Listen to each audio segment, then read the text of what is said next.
Well, good morning, everyone. Good morning, good morning, good morning.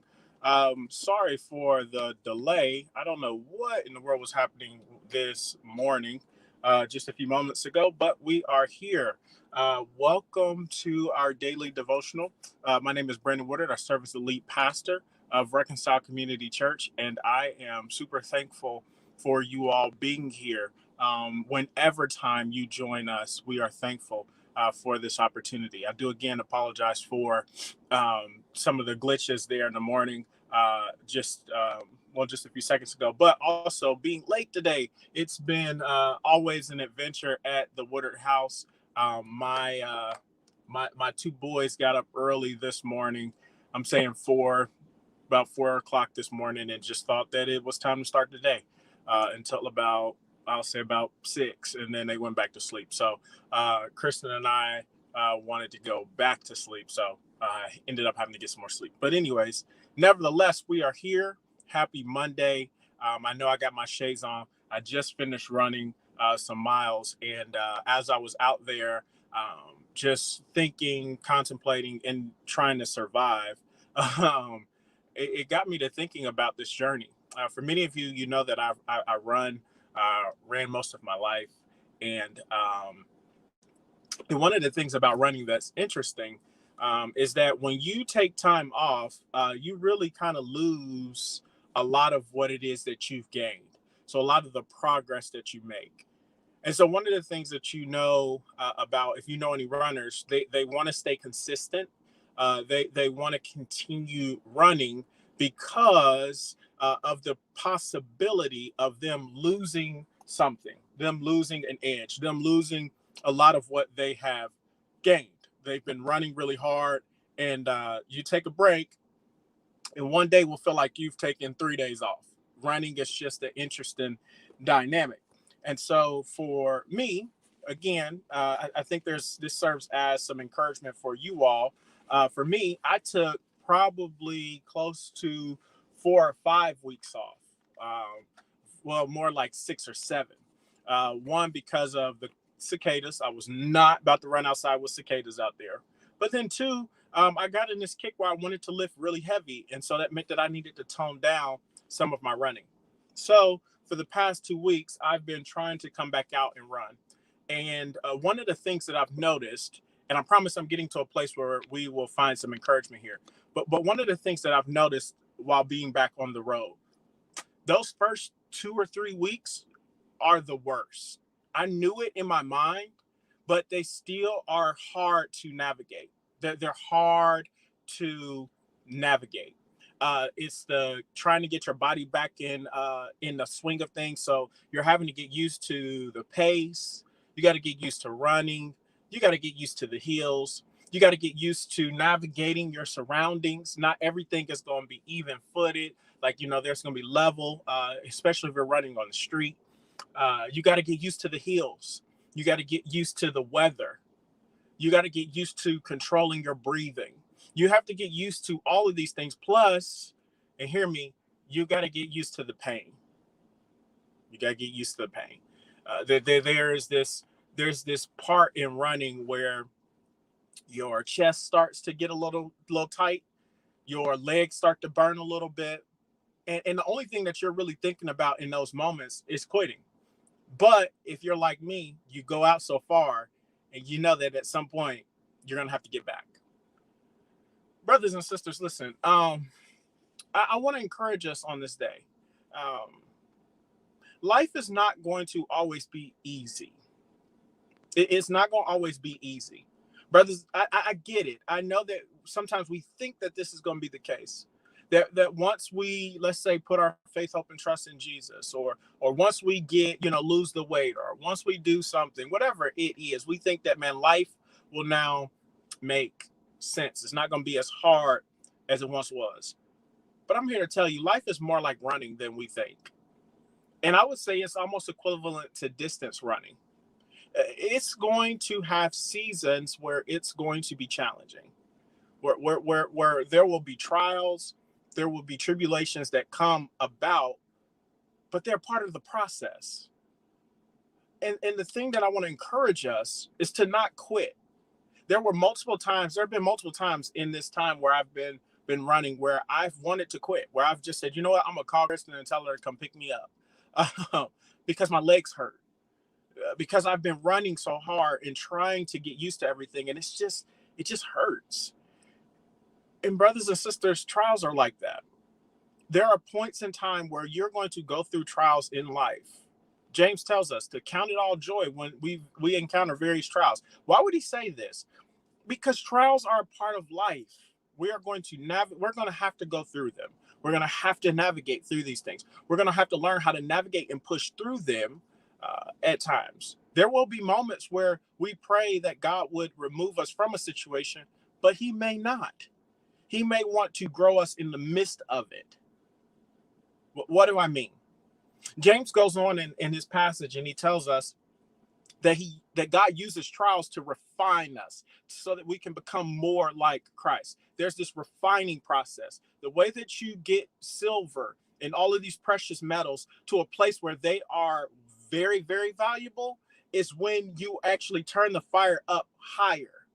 When you turn the fire up higher, what ends up happening is the pure metal will kind of sink and the impurities will come to the top, and they're able to scoop off all of the imperfections, all of the impurities. And the thing that's left is this pure gold. And life is the same way. There will be trials and tribulations that you will navigate. And the knee-jerk reaction for us is to say, God, get me out.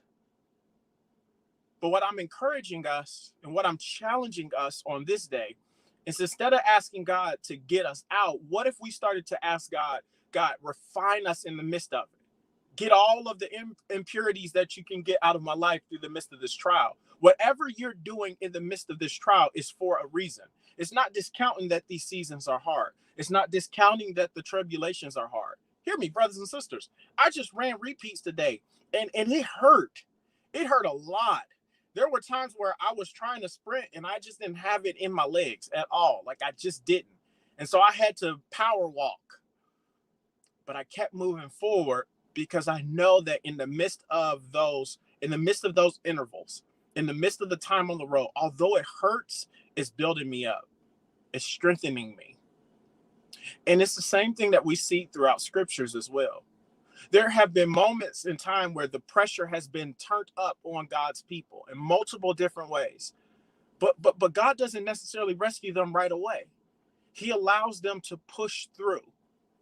And it's almost as if he's using these trials to build them up, to strengthen them. I'm reminded, in running, you run through the wall. And the reason why you continue to run through the wall is because something is happening on the inside of you that you really can't tell. In a moment, it feels like you're dying. But what's ending up happening is you're strengthening your lungs. You're strengthening your capacity to work through what's called lactic acid, where that soreness and stuff that comes to your body is becoming efficient in the midst of, hardship. Brothers and sisters, the same thing happens in the midst of trials. God is strengthening our resolve in him in the midst of our trials.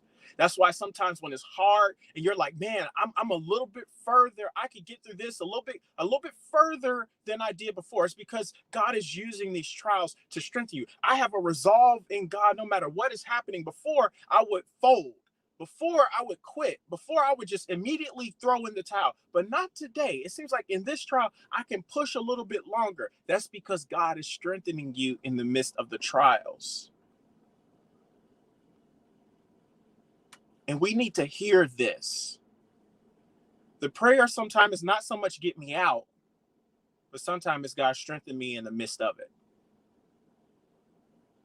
Strengthen me in the midst of it. Last week, we talked about this passage in Mark where Jesus was literally standing at the top of this mountain, and he's watching his disciples struggle in the midst of the sea. They're struggling, right? They're struggling. They are trying to get out. Mind you, these are fishermen. They are skilled at what they do, but yet and still they find themselves in a predicament. And Jesus doesn't immediately go and save them. It says he waited. And then it says early in the morning, he walks towards them, but he was really trying to walk by them. There's this process of allowing trials and tribulations to strengthen us, to see where we are, to strengthen our faith, in essence, to make us stronger. And so, brothers and sisters, hear me. Just like I had to push through today and struggle through a race, struggle through training, right?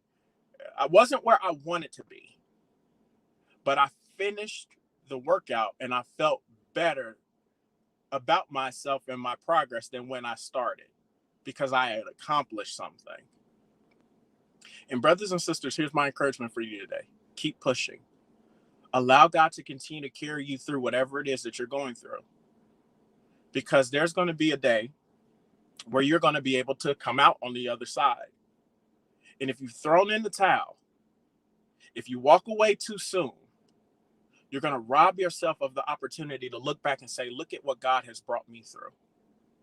Because if he can bring you through this, which he can, he has the ability to, then he'll also be there with you and get you through whatever you're going to face later.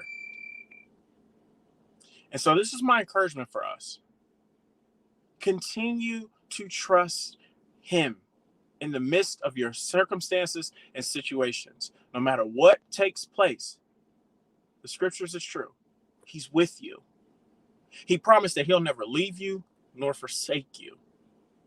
Even in the darkest of valleys, even though we walk through the valley of the shadow of death, I will be with you.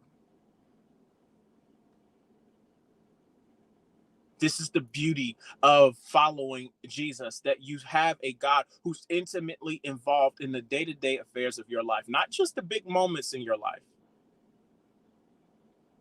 but in the mundane, everyday moments. And if he's with you there, he'll be with you in the midst of the trials. And if he's with you in the midst of the trials, you know that he will never allow something to happen that is not for his glory and for your good. He's going to use it. He's going to use the situations. He's going to use the trials. The question is, are we going to trust him in the midst of the trials? Are we going to give him our lives and say, listen, Lord, do what it is that you would of my life? The question for us is to ask, where are our hearts in the midst of the trials and tribulations we find ourselves in? How easy is it for you in the midst of trials to just punt on God? You didn't get me out of this, or you didn't protect me from this, so I'm done with you. Is our relationship with God like yo-yos, where we're close one day and then it's easy for us to go distant the next? It's questions I want us to think deeply on. Because here's the thing. I want to give you a little bit of theology and then I'm off of here. God is immutable, meaning that he doesn't change. Immutable. It's a theological term, basically means that God is the same today, yesterday, and forevermore. You probably heard that passage of scripture.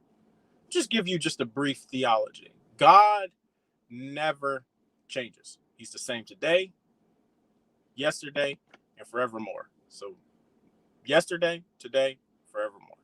He's the same.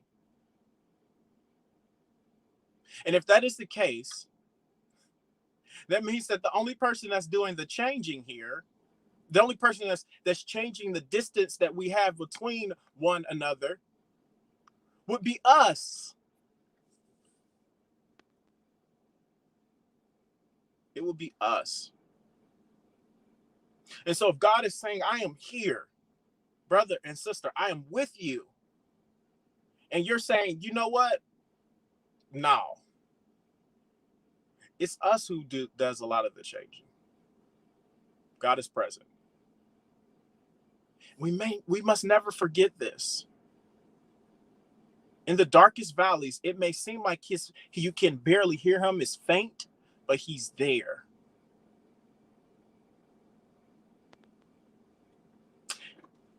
In the mountaintops of our lives, he's there. in the ordinary Mondays like today, where there's nothing planned, there's no miracle that has taken place, brothers and sisters, he's here. And he invites us into relationship daily. But where are we? Where are we in the midst of this?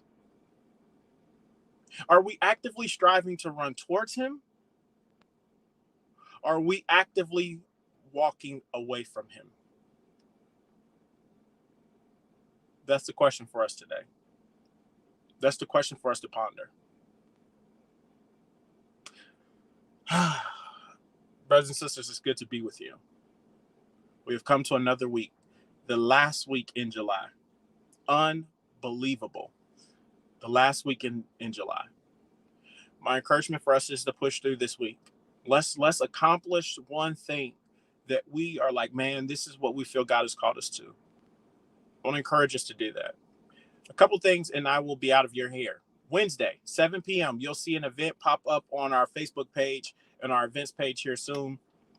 That's going to share about our Reconcile Connect. That's an opportunity for you to hear more about what does it mean to be a member of Reconcile Community Church. Listen, you do not have to be here in Cincinnati to be a member only. You can be wherever. We have people all over the country who are members of our church, and we are thankful for that. And so if you want to know more about our church, you just simply want to hear, I would love for you to check that out. Again, you'll see that on our events page. It'll be 7 p.m. That is a Zoom call.